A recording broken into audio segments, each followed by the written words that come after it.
د هلمند د اطلاعات او کلتور ریاست له لوري دغه ډول ځوانان په داسې حال کې ستایل کیږي چې د نظام او عقیدوي مسایلو د ساتنې په موخه د دوی هڅې تر ډیره ګټورې پرېوتې دي، خو پر مهال یې ځایي مسؤلین وایي پر دوی به د دغه ډول پروګرامونو اغیز نور هم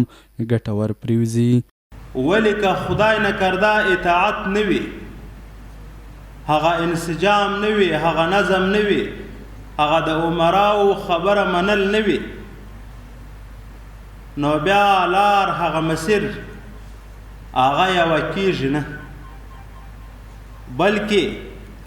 تر ډیره حده بیا د هغه توحید د هغه اطاعت لار خیالات نیسي. لکه څنګه چې په جسد کې یا په بدن کې د ملا تیر کم حیثیت لري، ګر بدن پر موقوف دی، پر ځوانانو باندې هم دا ټولنه او دا معاشره داسې موقوفه ده. نو که ځوانان په ټولنه او په معاشره کې ښه رول ولوبوي، ښه خدمت وکړي، ښه لاره کښېږدي، پر ښه لار باندې قدم واخلي، ټولنه او معاشره به خود به خوده سمیږي.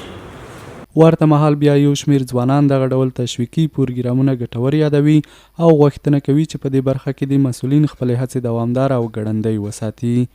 داسې غونډې د ځوانانو دپاره ډېرې مهمې دي او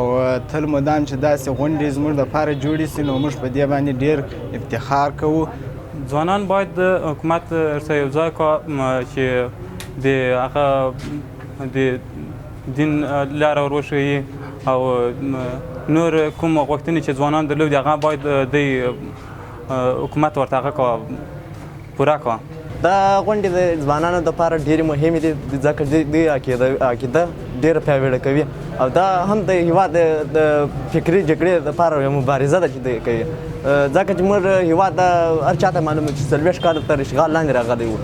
د یادولو وړ ده چې د هلمند مرکز په ګډون د دغه ولایت په ډیرو ولسوالیو کې د نوښتګرو ځوانانو د حمایې او هڅولو په موخه دا ډول پروګرامونه پیل شوي دي.